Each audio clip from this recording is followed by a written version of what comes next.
말씀에게 길을 묻다.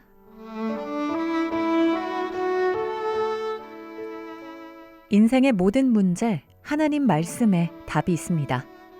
성경 말씀 속에서 인생의 길을 찾는 시간. 목요일 오늘은 북구 풍양동에 위치한 광주 동부교회 박태준 목사님께서 말씀 전해주십니다.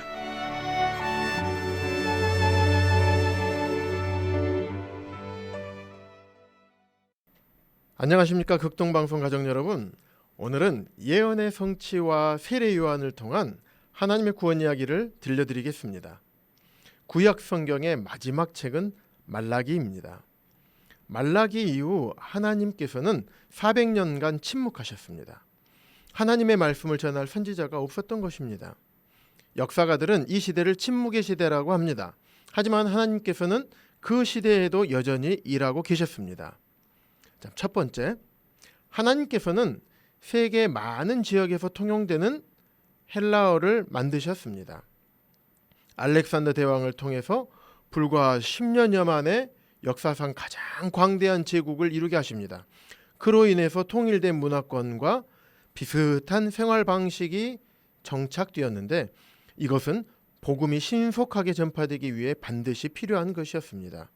그 중에 헬라어가 세계의 많은 지역에서 공용어로 자리 잡게 되었는데, 그것은 복음 전파에 큰 역할을 한 것입니다. 왜냐하면 복음은 언어로 전파되기 때문입니다.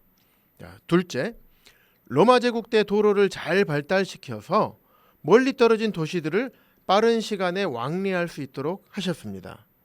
하나님께서 하신 세 번째, 세계로 흩어진 유대인들의 회당을 통해 하나님의 말씀을 가르치도록 일하셨습니다. 이처럼 하나님께서 침묵하고 계시는 것 같은 400년의 시간 동안에 하신 이 세 가지 일은 이제 이 땅에 초림하실 예수 그리스도의 복음을 위해 하나님께서 준비하신 시간이었습니다. 다시 말라기로 돌아가서 하나님께서는 말라기 3장 1절에서 만군의 여호와가 이르노라, 보라 내가 내 사자를 보내리니 그가 내 앞에서 길을 준비할 것이요 라고 말씀하셨고, 말라기 4장 5절에서도 보라 여호와의 크고 두려운 날이 이르기 전에 내가 선지자 엘리야를 너희에게 보내리니라고 말씀하셨습니다. 여기에서 선지자 엘리야는 갈멜산의 엘리야를 말씀하시는 것이 아닙니다. 이 말라기 두 말씀에서 하나님께서 보내시겠다고 하는 사람은 바로 세례 요한입니다. 유대 헤롯 대왕 때 제사장 사가랴와 아내 엘리사벳이 있었습니다. 그들 부부는 나이가 많았지만 사라의 자녀가 없었습니다. 그때 하나님의 천사가 나타나서 사가랴에게 아들을 약속하고 그 이름을 요한이라고 하라고 말씀하십니다. 그러면서 요한이 해야 하는 일도 알려주십니다. 누가복음 1장 17절입니다. 그가 또 엘리야의 심령과 능력으로 주 앞에 먼저 와서 아버지의 마음을 자식에게, 거스르는 자를 의인의 슬기에 돌아오게 하고 주를 위하여 세운 백성을 준비하리라. 이처럼 요한의 사역은 구세주의 오실 길을 예비하는 것이었습니다. 유대인들로 하여금 구세주를 믿고 영접할 준비를 시키는 것이었습니다. 구세주를 영접할 준비는 무엇일까요? 모든 사람들이 하나님의 율법을 어긴 죄인임을 깨닫게 하는 것입니다. 앞서 말씀드렸던 구약 성경의 마지막인 말라기에서 약속하신 그가 내 앞에서 구세주의 길을 준비할 것이요라는 예언을 성취하신 것입니다. 세례 요한이 태어나기 400년 전에 말라기 선지자를 통해 예언했던 그 예언이 성취된 것입니다. 그렇다면 하나님께서는 왜 세례 요한을 오실 구세주이신 예수님보다 먼저 태어나게 하셨을까요? 요한이 예수님보다 앞서 주님의 길을 준비한다는 것은 무슨 뜻일까요? 이에 대한 대답은 마태복음 3장 11절과 12절에 기록되어 있습니다. 나는 너희로 회개하게 하기 위하여 물로 세례를 베풀거니와 내 뒤에 오시는 이는 나보다 능력이 많으시니 나는 그의 신을 들기도 감당하지 못하겠노라. 그는 성령과 불로 너희에게 세례를 베푸실 것이요 손에 키를 들고 자기의 타작마당을 정하게 하사 알곡은 모아 곡간에 들이고 쭉정이는 꺼지지 않는 불에 태우시리라. 모든 사람들이 심판받을 죄인임을 깨닫게 하므로 모든 사람들이 구세주가 필요하다는 것을 알게 함으로 인해서 그들이 그들의 죄로부터 회개하기 위해 세례 요한을 먼저 보내신 것입니다. 죄가 있는 사람이 자신이 심판받을 죄인이란 것을 깨달아야 합니다. 자신이 죄인임을 깨닫지 못하는 사람은 죄의 형벌로부터 구원받을 필요성도 못 느끼게 되기 때문입니다. 예수님께서는 두 가지로 세례를 베푸신다고 말씀하고 계십니다. 그것은 바로 성령과 불입니다. 많은 사람들이 성령 세례에 대해서는 잘 알고 계시지만 불로 세례를 주실 것이라는 의미를 잘못 알고 계시는 경우가 종종 있습니다.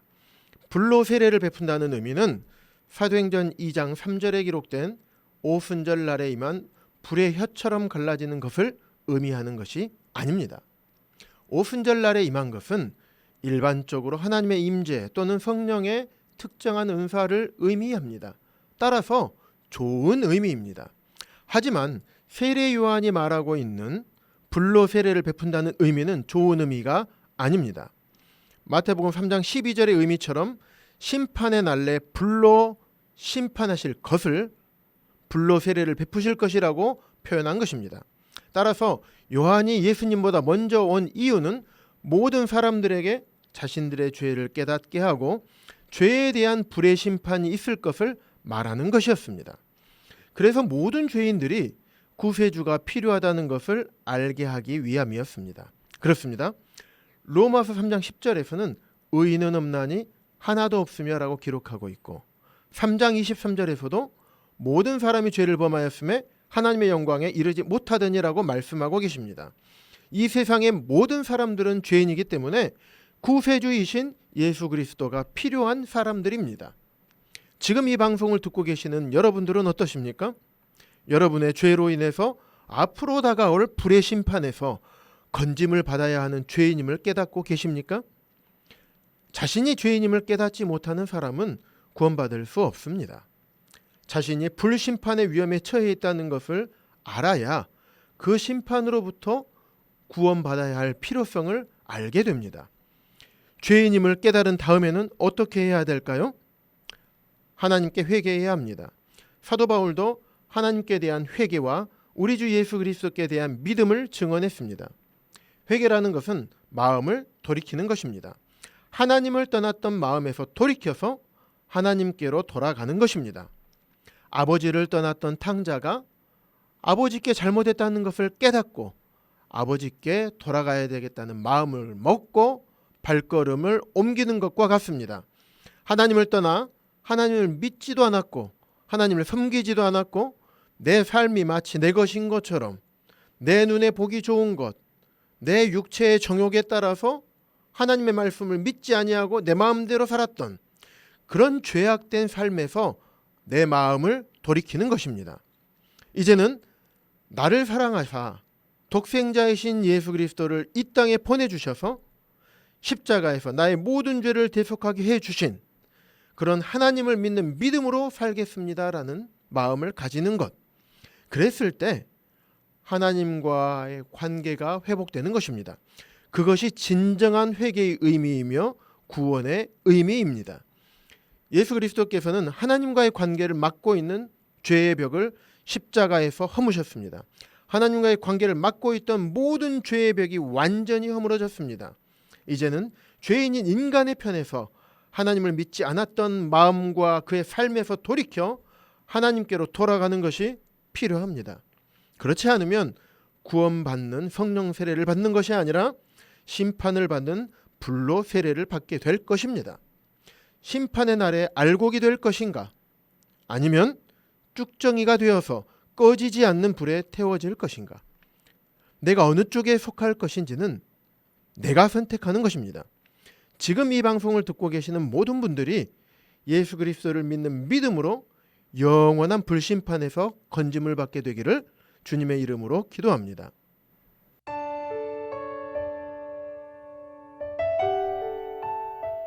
목요일 저녁 지금까지 북구 풍양동에 위치한 광주 동부교회 박태준 목사님께서 말씀 전해주셨습니다.